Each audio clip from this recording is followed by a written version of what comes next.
And when the sixth hour was come, there was darkness over the whole land until the ninth hour. And at the ninth hour, Jesus cried with a loud voice, saying, Eloi, Eloi, lama sabachthani, which is being interpreted, my God, why hast thou forsaken me?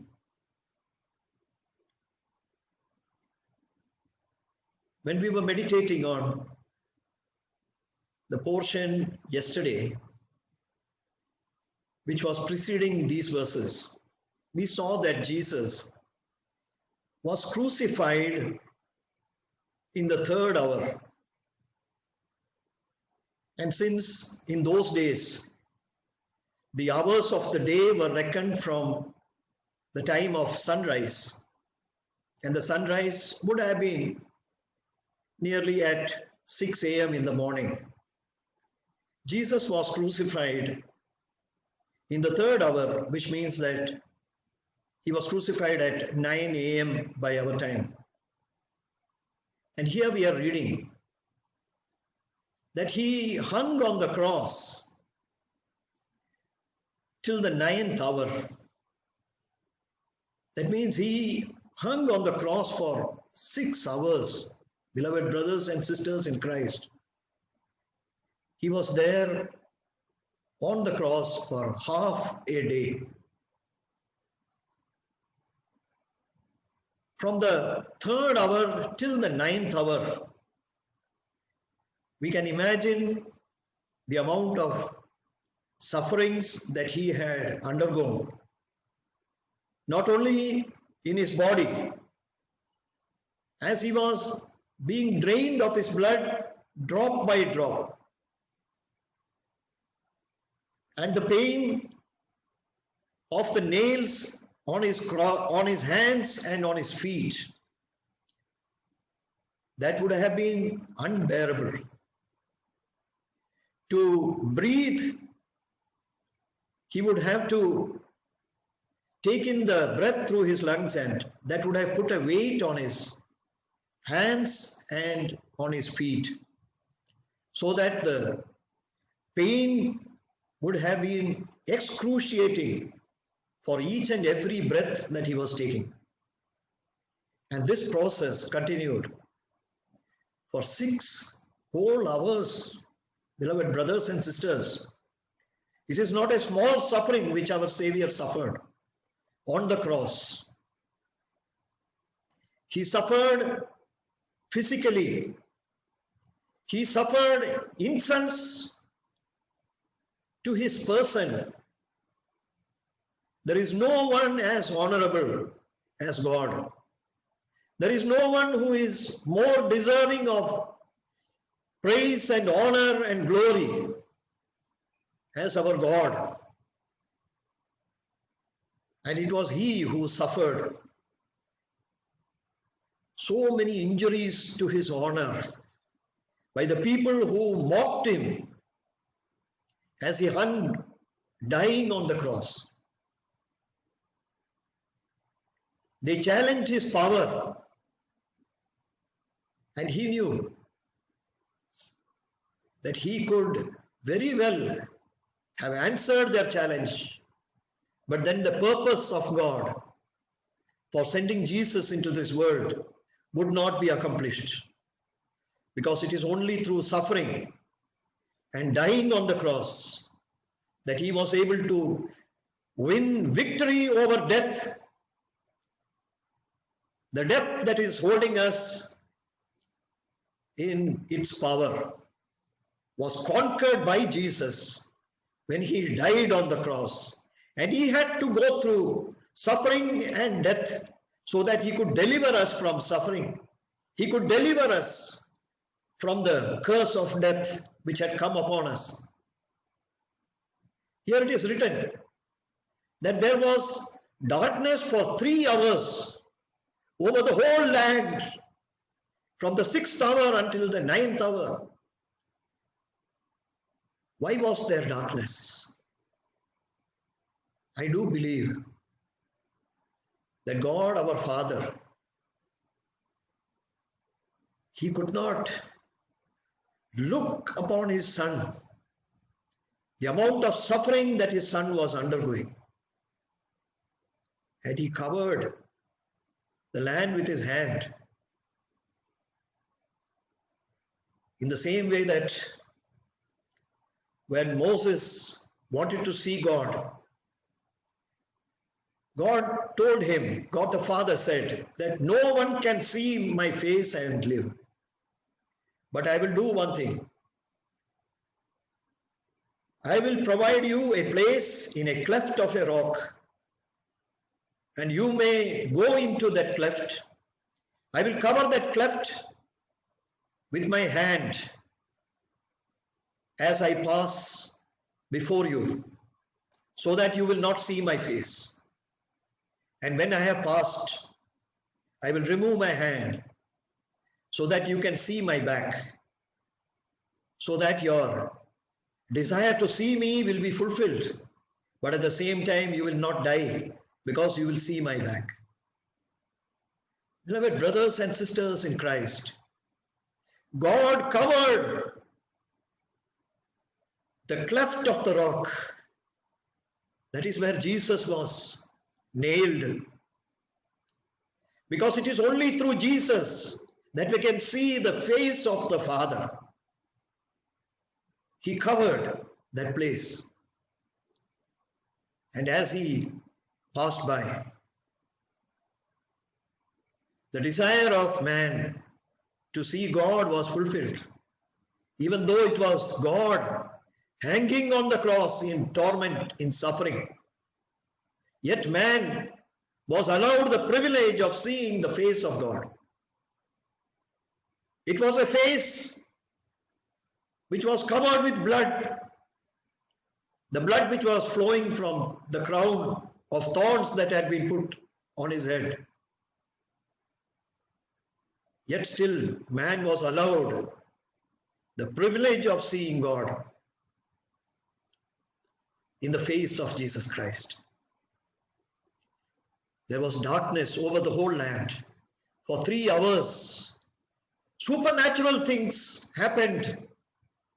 Things as had never happened before that. It took place when Jesus was on the cross. Through signs and wonders, God our Father was showing that this is my beloved Son, in whom I am well pleased. And we read that in the 9th hour, Jesus cried out with a loud voice, saying, Eloi, Eloi, lama sabachthani, which is in Aramaic, the language which Jesus used to speak. And the interpretation of what he spoke was, my God, why hast thou forsaken me? These very words were written as a prophecy by David in Psalm 22. Hundreds of years before Jesus came to this world, God spoke through David, and he wrote down in the psalm the very words which our Savior would cry out when he would hang on the cross at Calvary. And the words were, my God, why hast thou forsaken me? Yes, indeed, it is true, beloved brothers and sisters. God our Father forsook Jesus at the time when he was on the cross. And he was forsaken because God had to go away from there. If God had been around, he would not have tolerated the sufferings that he was seeing his son undergoing. And so for a moment, God turned his face away. And there is yet another reason why God turned his face away. It was because the sins of the whole world, the sins of the people in that time, as well as the sins of the people in future till our days and after our days also, the sins of each and every person who would come into this world was laid upon the Lamb of God. And he was covered with sin. He was covered with the thing which God hates more than anything, and that is sin. And so God turned away his face.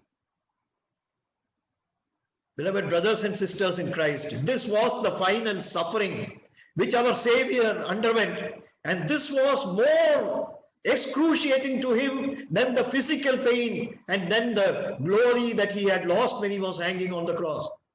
And that was his own beloved Father, the one with whom he enjoyed from the time of creation. His Father turned his face away from him at the time when he was suffering. And it was breaking the heart of Jesus. And that is why he cried out with a loud voice, calling out to his Father, my God, why hast thou forsaken me? And now we are seeing the reaction of the people who were there. These were people who were bloodthirsty. These were people who wanted to see the suffering which Jesus was undergoing, and they wanted to increase his suffering. And they wanted to challenge him even in his dying moments. And they interpreted his words to mean that he was calling Elijah the prophet. And they wanted to know whether Elijah would come to take down Jesus from the cross.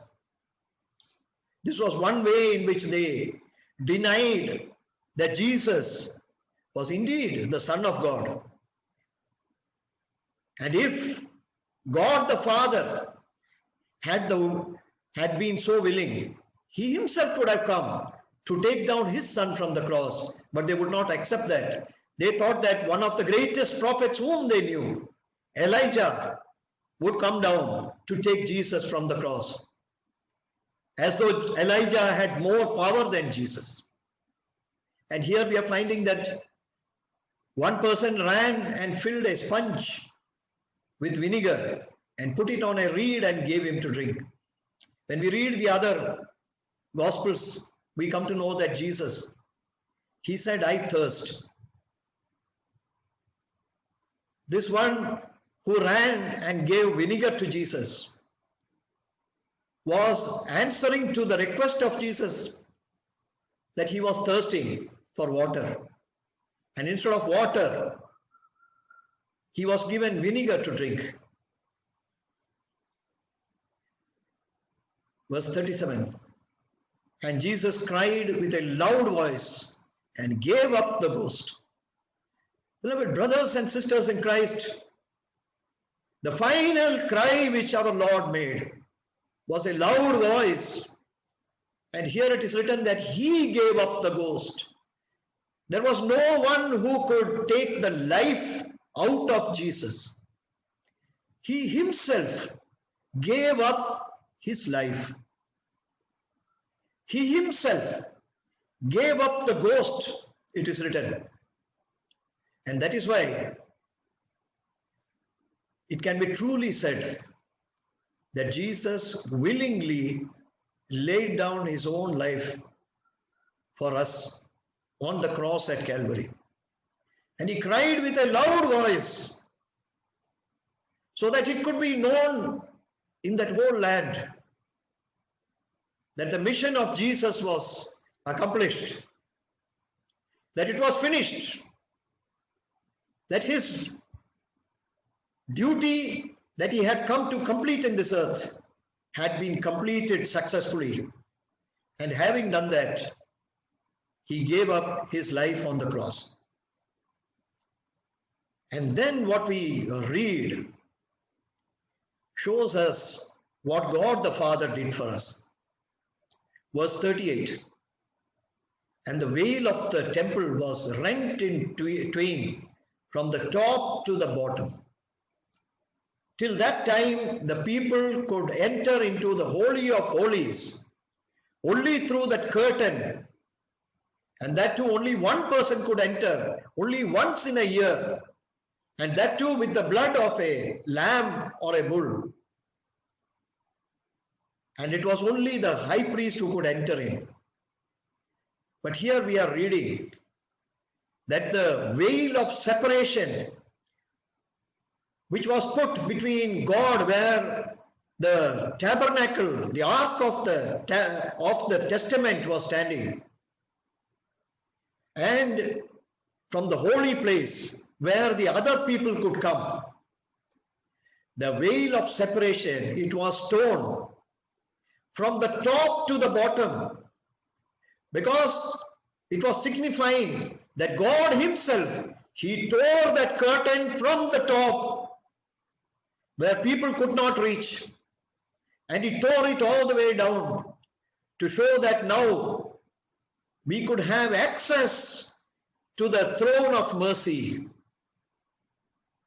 The death of Jesus enabled you and I to have a direct access to God our Father, not with our worthiness, but when we enter into the Holy of Holies, when we enter by prayer to God our Father, what God our Father sees is the sacrifice which was made by his Son. And since we are covered with the blood of that sacrifice of Jesus Christ, we have got a free access to the Father. And verse 39 is telling, and when the centurion which stood over against him saw that he so cried out and gave up the ghost, he said, truly, this man was the Son of God. Beloved brothers and sisters in Christ, the first person to confess that Jesus was not only a man, but that he was the Son of God, was the head of the people, the soldiers who had executed him. It was indeed the declaration of truth. And the declaration of truth was made by a non-believer first, because he said that this is the Son of God. Truly, this is the Son of God. And how did he tell that? Because these were battle-hardened soldiers, beloved brothers and sisters. But never in his life had the centurion seen such a death, where the man who was executed cried out, and with that cry he gave up his life by himself, which was a sign to him that no one was able to take his life, not even all the soldiers. They were able to kill Jesus. The cruel execution, the form of execution was not able to take out the life of Jesus. But Jesus himself, he extinguished his own life by calling out, crying out with a loud voice. He came out of the body. His life came out of the body. And it was a sign to the centurion that this was truly this was the Son of God, as he had claimed to be. And verse 40 we are reading, there were also women looking on afar off, among whom was Mary Magdalene, and Mary the mother of James the Less, and of Joseph and Salome, who also when he was in Galilee followed him and ministered unto him, and many other women which came up with him unto Jerusalem. Jesus had many followers, but the most precious of his followers were these women. We do not find the mention of many male disciples, but we find that there are many women who followed Jesus all the way to the cross where he was hanging, and they were looking on him. Beloved brothers and sisters in Christ, the place for women in the church of God is really preeminent. It is great. No one can neglect the role of women in the church. Because here we are seeing that they followed Jesus all the way from Galilee to Jerusalem. They came on foot, and they did not just come into Jerusalem, but they were with Jesus till his dying hours. But they were not allowed to come anywhere near the body because the place of execution. Only the male were allowed to come there. But that did not deter them. They were looking from far off to see what would happen to their Lord. And here it is written that when Jesus was in Galilee, these women had followed him, and they had ministered also unto him. So we read that there were many women who not only followed Jesus, but also helped him in his ministry by ministering to his needs, by serving him food, by taking care of him throughout his ministry. The role of women in the Church of God cannot be emphasized less, because there is a great role that has been kept by God himself for the women whom he has called as followers of Jesus by faith in him. Here we are finding that Mary Magdalene and Mary, they were also looking from far away. And let us read verse 42. And now when the even was come, because it was the preparation, that is the day before the Sabbath, Joseph of Arimathea, an honorable counselor, which also waited for the kingdom of God, came and went in boldly unto Pilate and craved the body of Jesus. And Pilate marveled if he were already dead. And calling unto him the centurion, he asked him whether he had been any while dead. And when he knew it of the centurion, he gave the body to Joseph. So we read that Jesus, he was crucified on the day of preparation. That is the day before Sabbath. The day of Sabbath, it commences on the evening of Friday and continues till the evening of Saturday, according to the Jewish traditions. So that is how we honor the day of Friday as the day which we call as Good Friday, the Friday on which Jesus was crucified. Because it was on the day of preparation, the day before the Sabbath. Let us remember that the Sabbath had not yet started, because the Sabbath would start only from sunset of Friday. So before the sunset, the honorable counselor Joseph of Arimathea, he went boldly to Pilate and asked for the body of Jesus. By this, God is speaking to us and telling us that every position that has been given to us in this world has to be used for the service of God. Joseph of Arimathea, he did precisely that. He offered his service by using the position which he had as a counselor in those days. And he went in without fear unto Pilate, without fearing for his own life. And he boldly asked for the body of Jesus Christ. And here we are finding that Pilate was shocked that Jesus had already died, because in his experience, no prisoner would die so early. They would die languishing on the cross for hours together till their feet would be broken. So he called the centurion to confirm whether Jesus had died. And when the centurion confirmed that Jesus had already died, then the permission was given to Joseph of Arimathea to take the body of Jesus. And here we are finding that Joseph of Arimathea, he took down the body from the cross, and under the supervision of the soldier, you will find one soldier at the door of that sepulchre. Under the guard of the soldier, the body of Jesus was brought to the sepulchre. And let us read that portion, verse 46. And he bought fine linen and took him down and wrapped him in the linen and laid him in a sepulchre which was hewn out of a rock, and rolled a stone unto the door of the sepulchre. And Mary Magdalene and Mary, the mother of Joseph, beheld where he was laid.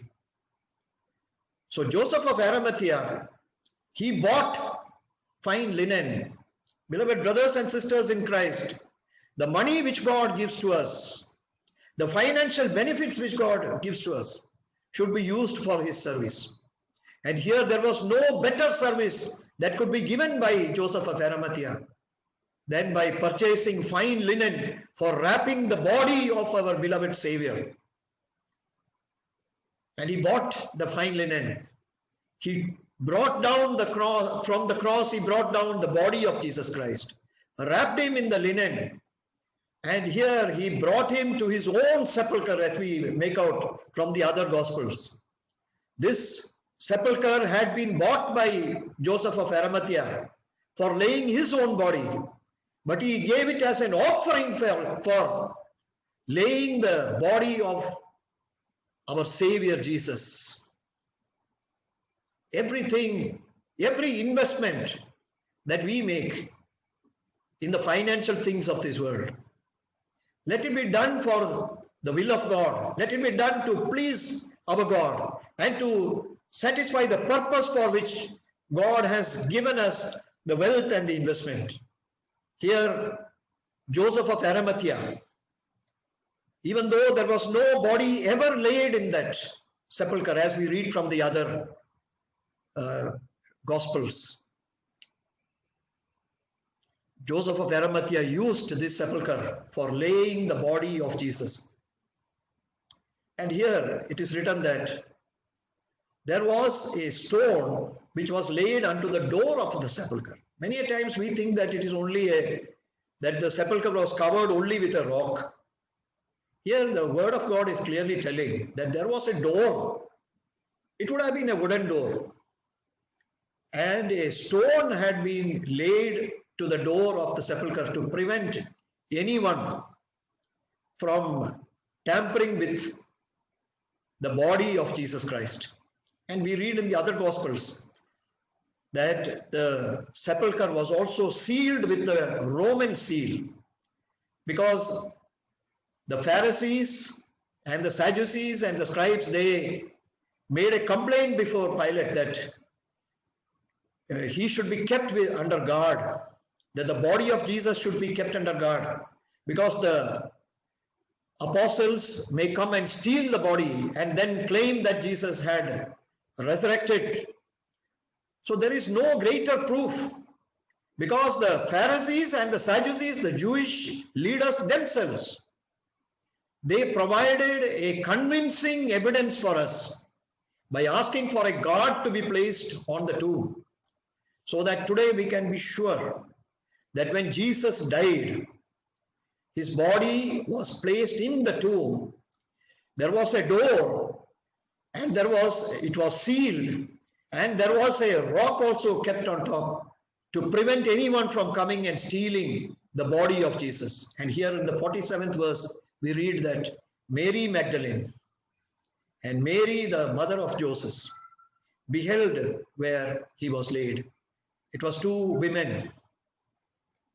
They saw the exact spot where Jesus had been laid, and this was with a purpose, because they saw that no embalmment had been done for Jesus in the manner of the Jewish people. It was not sufficient, because it was done hastily. The night was approaching, the sunset was approaching, and no one could work on a Sabbath day. And therefore this work of laying Jesus in the sepulchre was done hastily.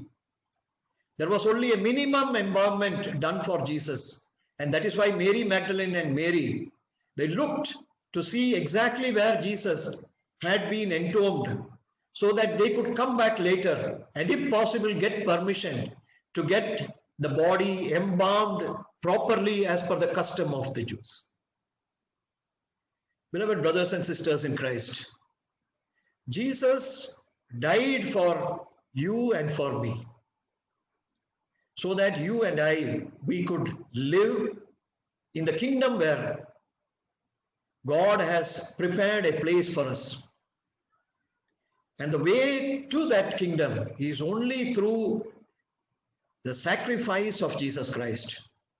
If you and I, we believe not only that Jesus died, but that he died for our sin, he died for my sin individually. If I accept that Jesus, you died for my sin, then we are accepting that we are sinners, and that the death of Jesus is the sole reason why we have the right to enter into the kingdom of God, because our sins are forgiven through the death of Jesus Christ, the sacrifice which Jesus made for us on the cross at Calvary. It is a priceless sacrifice, beloved brothers and sisters. Nothing else in history has ever happened which could bring us into the kingdom of God. It was only the entry of Jesus into the history of mankind and the exit of Jesus from the history of mankind that enables us to come into the kingdom of God. For this, may God speak to each and every one of us and help us to surrender our lives to him, confessing that we are sinners and accepting the sacrifice which was made for us by the Lamb of God on the cross at Calvary. Amen. Let us pray. Heavenly Father, we thank you for speaking to us through your word.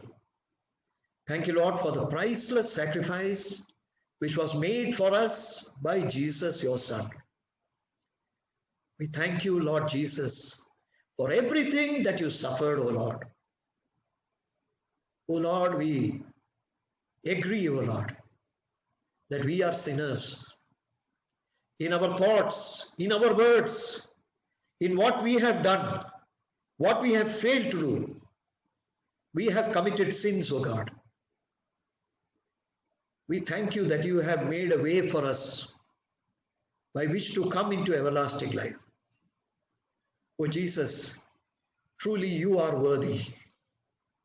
Truly you are the Son of God. Truly you are the Lamb of God. Truly you are the Messiah. We accept you as our Messiah. We ask you to forgive us our sins, dear Father.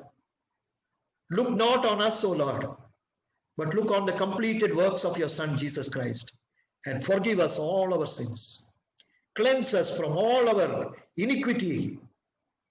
Remove the stain of sin from us and make us whiter than snow. Thank you, Lord, for hearing our prayers. In Jesus' name we pray.